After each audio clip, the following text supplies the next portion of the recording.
Okay, this is Dr. Mounts. You may have joined me for the live stream of the Ross Coulthart egg UFO retrieval. And I'm back with the Luna live stream. We've heard that we're going to get JFK, MLK, Epstein, maybe UFOs. We'll see. But thanks for joining. I'm going to do this similar to how I did the egg UFO retrieval. Once it starts, I'm going to kind of just let it go, and I won't interrupt it that much.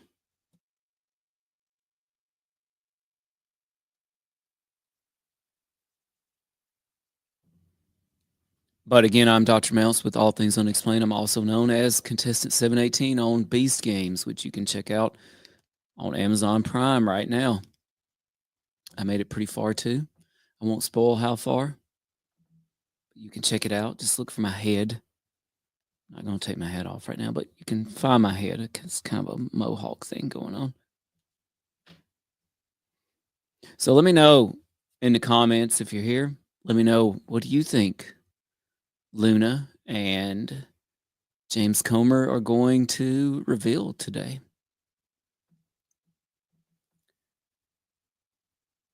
We did have some breaking information on, I think Green Street shared from Fox News about this. Let me see if I can find it. But as soon as they get started, I'm going to cut right over to the press conference.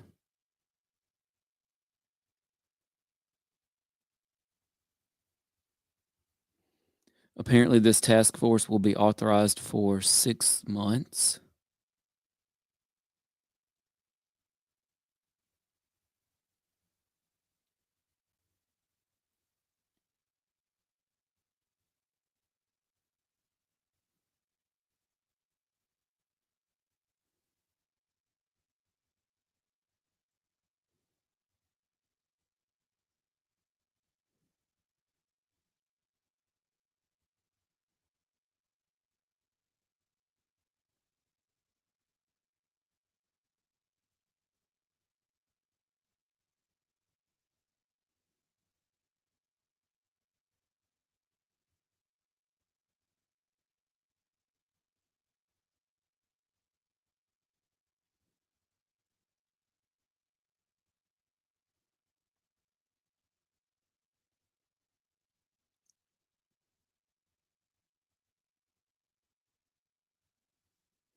Yeah, here we go.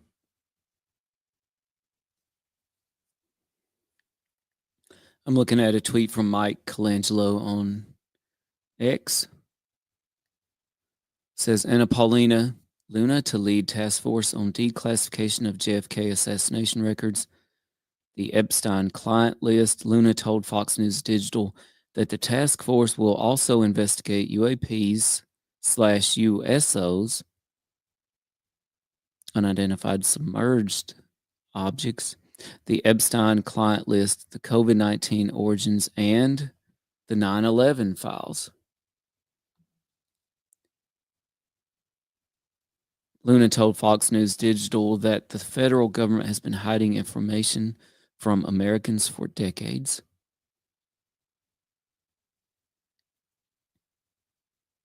We have spent years seeking information on the assassinations of President Kennedy, Senator Kennedy, Reverend King, and other government secrets without success, Luna told Fox. It is time to give Americans the answers they deserve, which is why I am honored to lead this bipartisan task force that seeks truth and transparency. The 9/11 files. Oh, here we go.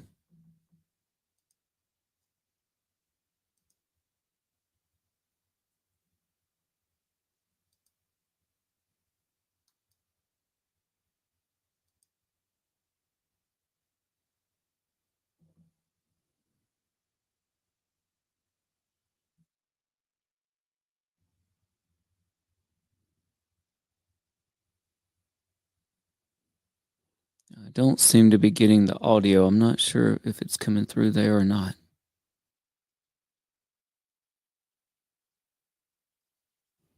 I think their audio must be down.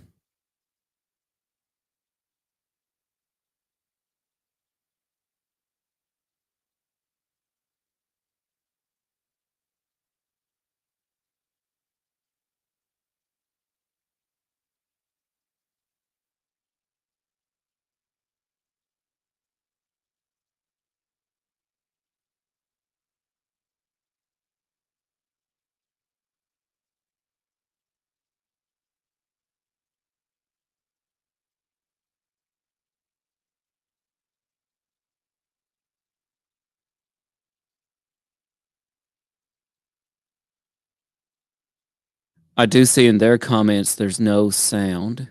So this is not on my end. This is on NTD's end. There is no sound.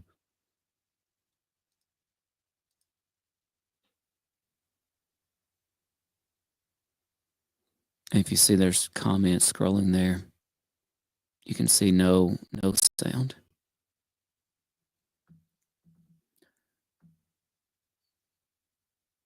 So what are they saying? I don't know yet, but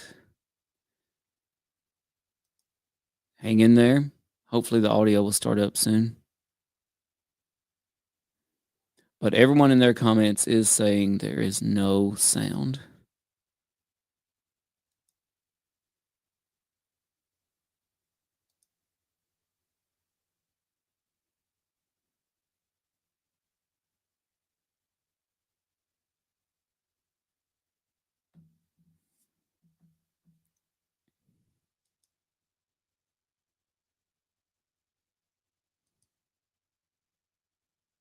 I'm going to pull it back here because I'm going to keep an eye on their chat too, because everyone in their live chat is saying no sound. Task force will be a beacon of bipartisanship. Here we go. On the Republican side, Representatives Burchett, Boebert, Burleson, Crane, Gill, and Mace will be joining me, although I'd like to note that I'm expanding this to the entire governing body and will be allowing certain members to waive on. Our first hearing is set for March. The date will be announced soon, and we've already initiated close to a dozen communications with various agencies, to include Pam Bondi at the Department of Justice and the Secretary of State.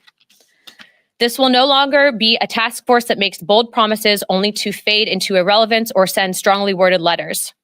This will be a relentless pursuit of truth and transparency, and we will not stop until the American people have the answers they deserve. We will cut through the bureaucracy, challenge the stonewalling, and ensure that the American people finally get the truth that they have been denied for too long. If we are to endure and thrive as a nation, we must restore trust through transparency.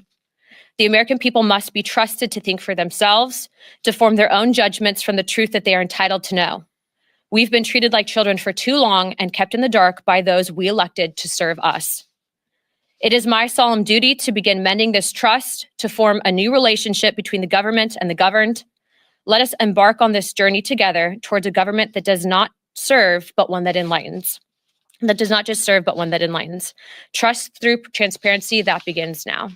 Without further ado, we'd like to open it up for questions, as I'm sure many of you have those. Hands up. Thank you, Madam. Obviously, your goals are aligned with the administration's on the declassification of Martin Luther King and the Kennedys. How would you handle if you end up, whether it's President Trump or Attorney General Bondi or DNI Gabbard, if they disagree with what you're looking to declassify on a certain topic, whether it's UAPs or 9/11 or something like that? How would you handle if there's some stuff that they don't necessarily want to declassify? Well, certainly, I think that they'd be supportive, being that they're advocating for this. But also, I want to remind the American people that this is bipartisan. There's also Democrats that are looking into answering these very questions. But certainly, we would share that information with the American people. This is about transparency. And I think, again, as I stated, for far too long, there's been a massive push to keep the American people in the dark, and that ends today. Do you have subpoena power? Chairman? The task force does not have subpoena power. I do. The task force is going to be subsidiary of the full oversight committee. So if we have to issue one, Congresswoman Luna, we'll discuss it and we'll take appropriate action. But in full transparency, we have a great working relationship, as I stated earlier, with the White House, with the DOJ, with the Secretary of Defense, and the Secretary of State. The incoming FBI director, I think, will be very supportive, and we've also been told that the CIA director is very supportive. To put it in perspective, I think that this issue transcends not just one administration, but multiple administrations, and it hasn't been until now that we've been able to get people actually in positions of power that will push for transparency. Now, if I find that different entities in the various intelligence agencies are stonewalling us, I'm going to make that known to the American people. But as of right now, we are cautiously optimistic. What's your priority list? Is Epstein 9/11? Our first investigation will be announced, but it's going to be covering on a thorough investigation into the John F. Kennedy assassination. And I can tell you, based on what I've been seeing so far, the initial hearing that was actually held here in Congress was actually faulty in the single bullet theory. I believe that there were 2 shooters, and we should be finding more information as we are able to gain access into the SCIF, hopefully before the files are actually released to the public. Thank you for doing this. Have you identified the Democrats who will sit on the task force, and could you talk a little bit more about the role of Democrats in this? Yeah, so again, this is a bipartisan commission. Remember, JFK was a Democrat, RFK was a Democrat, and I'm sure that I think the entire conference has a question on what actually happened with Dr. Martin Luther King, but also UAPs. You guys know that that was the biggest bipartisan bicameral hearing that we've ever had, I think, in congressional history. I do not know who their members are yet. They've noticed it, but they're taking this very seriously. This is not a conspiracy theory investigating committee. We're actually looking to present truth to the American people. And it's in my opinion that no one person elected to office is more important or more qualified to look at the information that they've been hiding from us. And so we look to push for that transparency. What sort of witnesses will you expect to have at your hearings? I know you said the first one's in March. Would that be department heads, former employees of various agencies? Would you like to jump in? Go ahead. Yeah, I was going to say, based on what we're actually looking to do with the JFK investigation, I'm looking to actually bring in some of the attending physicians at the initial assassination, and then also people that had been on the various commissions looking into, like the Warren Commission looking into the initial assassinations. There's been conflicting evidence, and I think that even the FBI at the time reported some anomalies in the initial autopsy at Bethesda, Maryland. All of those, though, seem to have been rinsed and repeated in the media to push a certain narrative that we don't agree with. And so I think that in order to put to bed some of the theories that have been out there on John F. Kennedy, we have to know the full truth. And the full truth starts with transparency. And that's why these files is so important for the American people to read for themselves. With this task force, what are you hoping to uncover as far as UAPs that you have not already heard from other UAP hearings? The biggest information problems that we've had with UAPs is the amount of stonewalling, stovepiping, and also it seems that there is this push to gaslight the American people into looking at the evidence and then not fully believing it. I think for us, if we're writing the budget, for example, into the Pentagon, if we're writing the budget overall for whatever programs might be out there, why is it that members of Congress who are given a top secret security clearance are being denied access? That's not a free and true government. And so for us, especially being that we have now a Secretary of State who's actually open to declassification and Marco Rubio, we're hoping to present that information and at least acknowledge it from a government perspective that we are not alone, but also let's see what the evidence is.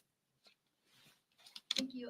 Have you already been in contact with or started to send requests to these different agencies and federal departments for this information? Yes, in fact, the letters went out this morning, not just on RFK, JFK, and MLK, but on everything that I had listed above to include UAPs, Epstein, and 9/11 and COVID, to the State Department, Department of Defense, CIA, and then also we'll be sending some to the FBI, and letters have also gone out to the NSA. How is this going to be different than the House Select Committee on Assassinations, which did investigate both the John F. Kennedy assassination and the King assassination? Well, what's interesting on that specific committee is what, to my understanding, when they actually brought in expert witnesses, they weren't actually people that were in attendance to the initial autopsy at Bethesda. But also, this is a bigger committee than just the JFK assassinations. We're also expanding into Epstein, COVID origins, 9/11s, and then UAPs and USOs. And so before, where we initially had some of these hearings, this is going to be an encompassing committee that's going to work directly with the White House on information that they're declassifying. Yeah. There's the Warren Committee, Mhm. but also the Select. Correct. Correct. There's actually 3 different government investigations into the JFK assassination. But again, this committee is expanding not just there, but outwards into other fields. And again, we're working directly with the White House. In previous investigations, they didn't have access to the information that we are going to have access to. And so that's a big deal, especially if you're looking at what truly happened with JFK. Are you going to get a top secret clearance? I already have a top secret clearance. You do. All members of Congress have a TSCI. The question is do we get SAP access, of which Chairman Comer has been very supportive and will be getting SAP access as well. Okay, 2 more and then we're going to wrap it up. Obviously, some of the questions on some of these topics, whether it's Jeffrey Epstein or COVID-19, the questions are obvious. What specifically, though, are the questions you're looking to get answered with regards to September 11th? We just want the truth. How much did the CIA know in advance? But also remember, when you have only certain information that's shared with the American people, that's when conspiracy theories happen. And it's in my opinion that conspiracy theories can be detrimental. It doesn't mean that in the last couple of months we haven't been right on a few things. But what I will say is I think that we deserve to give this information to the American people. I don't agree with the stonewalling that's occurred. And also, how do we prevent things like it from happening in the future? And we have to know the full picture, and the American people deserve to know that as well. Can we expect any collaboration with the Department of Government Efficiency? I don't know what information DOJ would have, but I would encourage them if they have anything on JFK, Epstein, or anything in between that they bring it to our office immediately. Okay, 1 more and then we'll wrap it up. Of course. Oversight of sanctuary cities. Senior city mayor Eric Adams stand apart from the other Democrats in that he's cultivating a relationship with President Trump and has been critical of sanctuary laws. And what do you hope to uncover with this hearing? Well, we have a lot of questions. Some of the people have been vocal that they weren't going to comply with federal law, that they were going to continue to act as sanctuary cities. We want to know about coordination and communication they had between the previous administration. How did so many of these illegals get there? Who was paying for it? Who were they communicating with to be able to provide housing and so many other benefits to such a large population of people? Just the basic questions we all have. Who was paying for it? Who was leading the efforts to transport the illegals from wherever their entry point was in the United States to these sanctuary cities? And are the mayors going to comply with federal law now? Are they going to work with Tom Homan and the national security groups in the Trump administration to try to deport the criminal illegals and stop being a sanctuary city? Do you feel less worried about Eric Adams himself considering his signals? Worried about what? Do we feel less worried about Eric Adams? Eric Adams, I mean, he was one of the first mayors to bring up the crisis situation, the fiscal impact on the city. So I think he would be a very good witness, and we have a lot of questions for him, just like we do the other 3 mayors. So, All right, 1 last question, then we're going to wrap it up. News Nation, let's go. Can I ask about your relationship with whistleblowers? Is it going to be the normal process that Oversight typically does, or would this be? Are you going to create a separate avenue for the task force? I mean, we're all about the normal process, but look, if you have information and it's credible, we've always approached it in that I'd like to be the person that does the interviews for it, mainly because, especially with stuff like this, we want to make sure that there's, not bad actors that are pushing false information to create a narrative that's simply not there. And so, every whistleblower that does come forward, as of right now, there's people that have been publicly out there, for example, on the JFK stuff, that were actually present in the room at the operating room where he was actually brought to right after the shooting. So we hope to bring those people in to testify. And again, these hearings will be open to the public. I'm also expanding this to the entire conference. So if someone's going to take this seriously and look at it through an investigative lens and get answers for the American people, they are welcome to ask questions of the witnesses, and you guys will all receive notice of that. And we'll work with anyone who currently works with the federal government that wants to declare whistleblower status and receive whistleblower protection, if that's what they're interested in doing. And I don't think they're going to face the type of retaliation that the previous administration gave whistleblowers, particularly the IRS whistleblowers that blew the whistle on the cover up of the Biden family.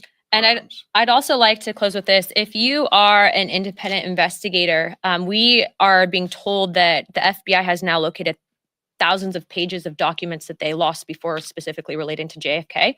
We are going to get through as much as we can. We have a great team of attorneys. We have a great team of investigators looking into this, but it doesn't mean that we won't accept help from the public. And so we will be setting up a place for collection for people to present information.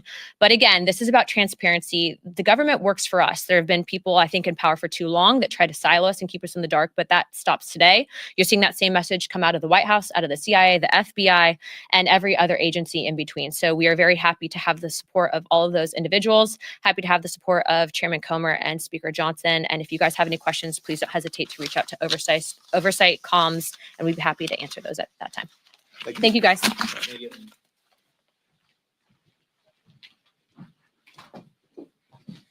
Groovy, swanky.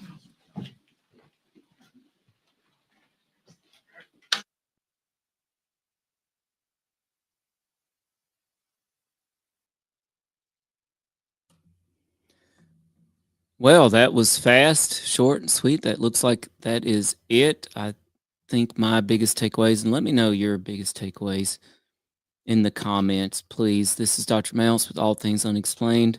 I'm also 718 on Beast Games on Amazon Prime. She kept bringing up this notion of people that were present during the JFK autopsy, and I've heard of such people, but by my calculation, that was approximately 62 years ago. Let's just say they were 30 at the time. If they were 30 years old then, they're 92 years old now. I mean, certainly a lot of these people have already, unfortunately come and gone. It's a similar problem now that we're running into with the JFK assassination that we deal with when we're researching the Roswell incident, 1947. Shout out to my friend Paul from the Roswell UFO tours. And that is, a lot of the folks around back then, they're already passed away. So there's always a chance now that we're going to turn up photo, a video, diary, something like that. So still, these things are still worth looking into. And certainly if anybody that was present, if they're still around, then they're worth talking to. Because, as you're nearing the end, I think you do become more likely to reveal secrets and pass things on, I think. But then again, I don't know. I'm doing some research right now into some top secret programs involving underground bases. And one thing that has struck me,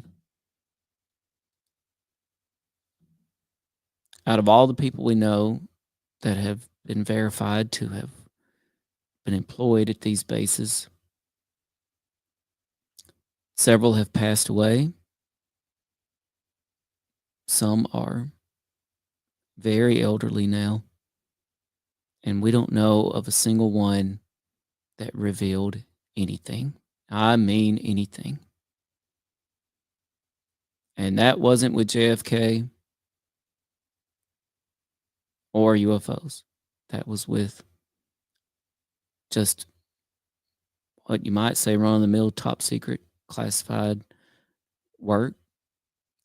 And that was with underground bases. So that's something that struck me in my research for that, is that, whatever's going on, I mean, they basically admit, and that they tell you that, hey, these are the penalties. And it has to be a combination of fear of that, belief in what you were working on, patriotism, fear for your family, their livelihood, etc., that contributes to nothing being revealed. So we'll see. If somebody was around back then with the JFK stuff, what are they willing to divulge now? What are they willing to divulge now that they haven't already divulged? And what will make this time different? I guess we'll just have to find out. UAPs did come up a few times there. Whistleblowers came up. USOs was revealed in the details to Fox. So under unidentified submerged objects. And we've heard a lot of talk about those. But again, it's time, we hopefully they're going to reveal more than stories. And shout out to DJF89. Thanks for joining me. Thanks to everybody else that tuned in. Had quite a bit. That was a lot faster than the egg UFO retrieval with Ross Cothart. So until next time, this is Dr. Mounts. This is All Things Unexplained. This was the Luna live stream. UFOs, JFK, Epstein, and more. Thanks for joining me. If you haven't subscribed, wherever you're at, wherever you're watching this, Twitter, YouTube, the best way you can help us out, subscribe, comment on our videos, and we appreciate every one of you. Thanks so much. And I'm going to hit our outro and wish everybody a great day. Thanks. All Things Unexplained. What's your hot take on Travis Taylor?